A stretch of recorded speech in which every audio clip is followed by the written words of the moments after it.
Hey guys, I know this is kind of weird. We're just starting off. Um, Everybody's been practicing and showing their videos, so I thought I would get on there and show some videos of me practicing for tomorrow, where Jim from Bang Time Pool is going to host a virtual pool tournament, which he's been graciously allowing me to compete with. Tomorrow I'll be playing with a fellow person out in Chicago. Uh, Ripster 760. Hello, hi, how you doing? Honestly, I didn't think anybody was gonna show up. I'm just, putting this on or whatnot. So here's the first game. Uh, so it's just me and my son practicing or whatnot, and we're following the format of the tournament rules or whatnot. So I might have messed it up. I've been working like crazy, so um, Roopster, good luck too. I know you're the third game, I believe, that's coming up. Um, so the first match between I think your buddy Gizmo and Darren, I think. They played their match today or yesterday, one of the two. Darren ended up taking it, so looks like it's a single elimination. Todd, nice to see you. If you're just jumping on, I'm just showing some video of me and my son playing a little bit, getting ready for tomorrow, playing against Professor 19. Hopefully you can hear me because give me a what's up if you can hear the audio. So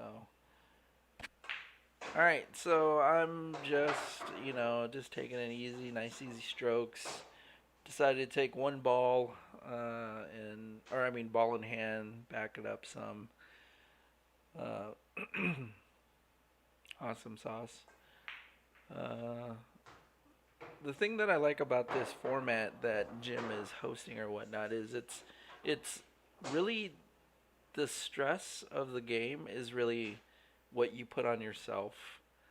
Um, by no means am I a pro, not even close to a semi-pro, but I do love the game. I love playing and whatnot. Although I will say that if you haven't seen any of my posts on our Facebook page, Talking Runs, Making Runs, my friend Jeff Ost, who is a very good player, talked me into at the last minute registering and putting my hat in the ring to play in the U.S. Uh, pool championship in Salem, Oregon. So I'm kind of boating up for that as well. So and he's playing in it as well. It's very nice to have somebody who else is kind of getting into it and kind of helping me out. And obviously I'm helping him out, so it's just kind of cool.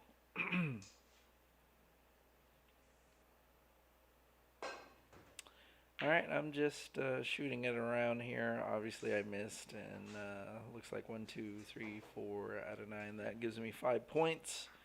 Now it's my son's turn to get up there and break him. So this is Branden, my son. He's 23.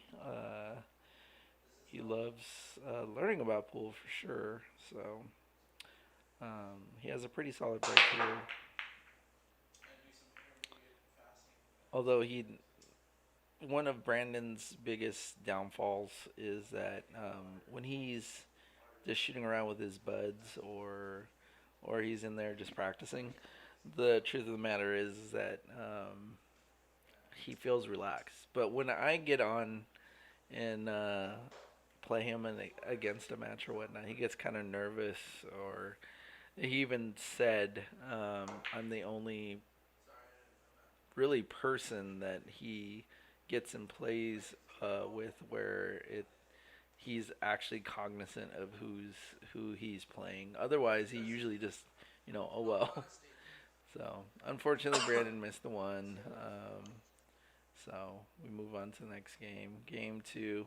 I'm gonna keep this very short. I just wanted to share some stuff because I really haven't done anything uh, video wise. I mean, I did put out the what did I put out last? A 3 ball run, I believe. Oh, and also I did show some practice sessions with Jeff Ost getting ready for the U.S. Amateur Pool Championship. So check that out. Here we go with game two. Again, I'm going to keep this pretty short. This is probably the last set of racks that I'm going to show. It is pretty late. It's about 10:44 here in Washington. Again, I just wanted to show what's up. Hey, Brian, I miss you too, buddy. Yeah, we definitely we need to set up some virtual matches between you and me for sure. That'd be fun. We just got to get, unless your foot is messed up and you can't work the table, I totally understand. So, I have a pretty solid break here. I was pretty happy with this. The key, and maybe I shouldn't say this because, it's all about, hey, foot is close to good. Oh, that's good. Thanks, Rubster 760 for the break. Yeah. So I'm gonna give you a couple, some pieces of advice because honestly, with this format and this tournament, and I'm just gonna break it down, and I always like to share, regardless if I win or lose on any game. It's all about the experience and the fun. Obviously, when I go to the U.S. Pool Championship, I'm trying to win the whole thing, obviously, because I want. As I'm getting older, the first time that I picked up a cue was when I was 22, I think. But yeah, before my eyes start to go out, I want to see where I can take it.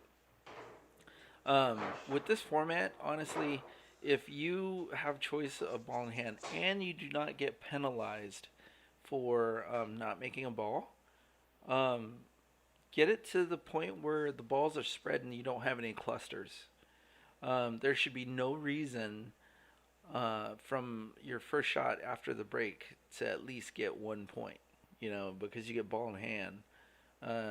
And yeah, smash them to see how many balls you can get down for sure, you know. Brian, you're saying, but my pool table room is under construction. Oh, that sucks.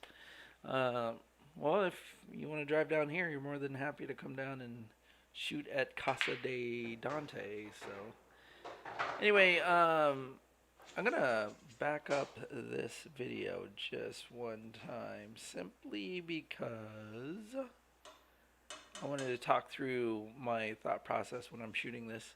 Actually, let's do that right now. So I'm gonna blank it out, boom, and then start it back up.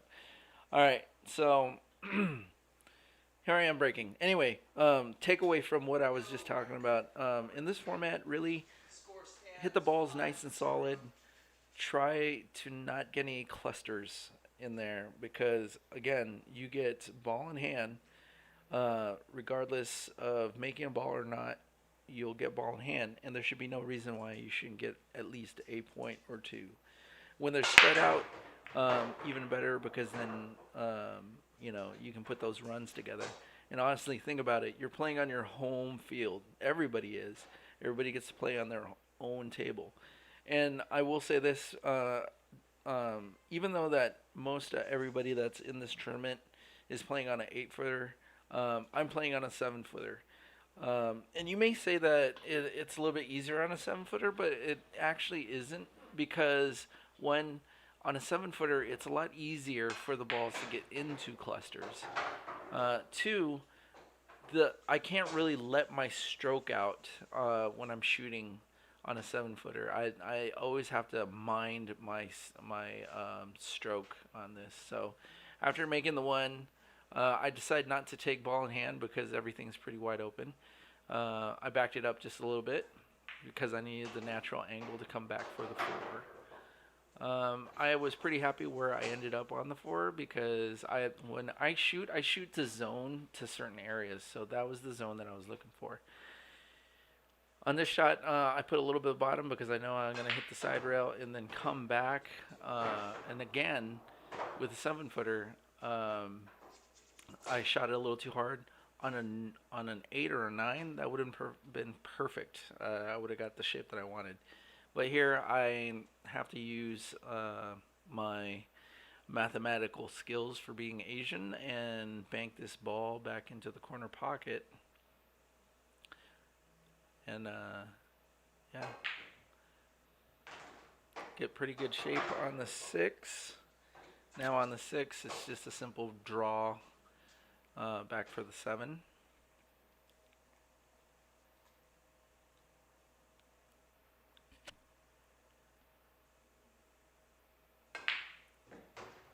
Actually, I didn't draw it. I put a little bit of bottom, but it looked like I just hit more center and just kind of stunned the ball to the side and came back out. Now what I'm trying to decide here is, do I want to go into the side pocket with the 7 and go up and down, or do I want to go to the corner pocket and naturally get shape on the 8 ball?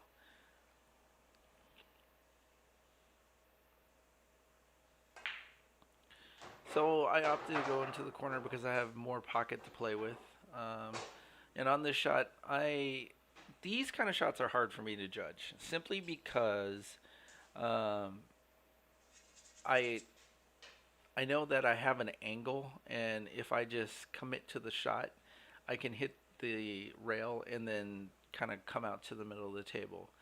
But here I just wanted to play it safe and make the ball, because if I come out short, I have a pretty good bank game. If I come and I shoot it kind of wild and come up table, I can cut pretty good. But then again, this is in this spot right here. I have a dilemma. I either cut it all the way down, or I bank it. If I cut it, I'd probably scratch in the pocket or side pocket, but I decided to bank here. All right, that was 11 points. I don't know if I'll get that in the actual tournament, because it's always different when you get yourself in and you start playing. You start to put your own pressure on you, and that's something that a lot of players, a lot of like new players, especially in APA, they're their worst enemy. I mean, they get on the table, their hands start sweating, they're nervous, and normal shots that they would make any given time, they start missing. So here's Branden's break. Hey, thanks, Todd. Roopster, talking around, no clickbait here. Yeah, it's pretty straightforward and boring, I know. All right, so Branden has a pretty solid break. I like it. It's pretty straightforward. Just the unfortunate thing is that he's not as consistent with his break. Now here I'm going to talk about his shot selection just for a second, and I think,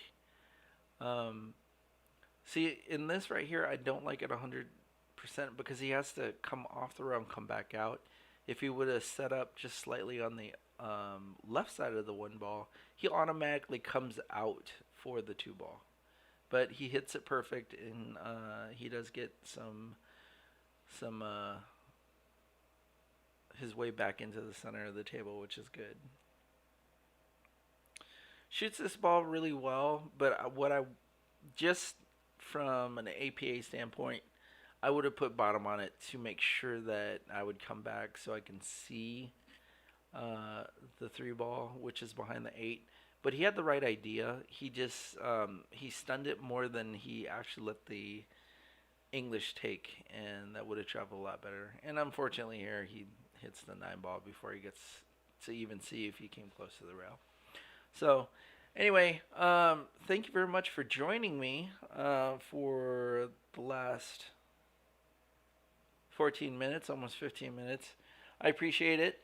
You guys, thank you for coming in and checking in. Rubster, good luck to you on your match. I think you're playing Chuck from Backyard Billiards. Tomorrow I'll be playing um, Professor 19.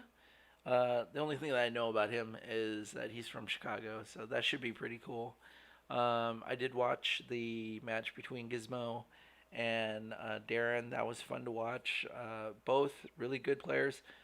My opinion on Gizmo's portion, because I'm almost 100% sure it was the fact that it was game time. Because when he was practicing, after everything's said and done, he was just making shots left and right. So he let, again, his worst enemy was himself on that one.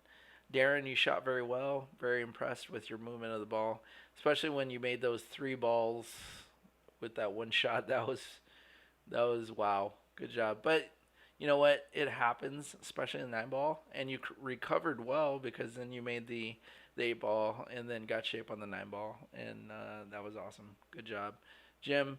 You're doing a good job running this virtual uh, pool tournament, and thank you very much for letting me play in it.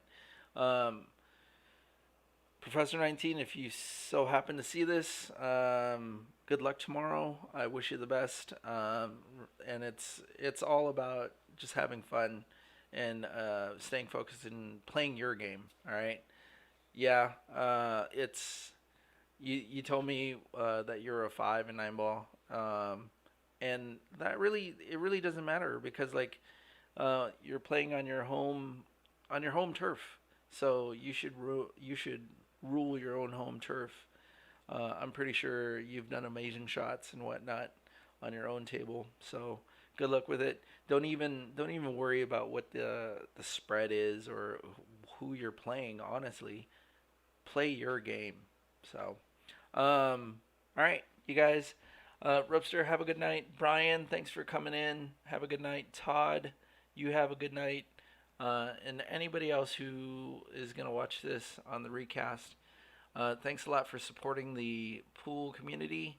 And I hope to see you guys on the pool table.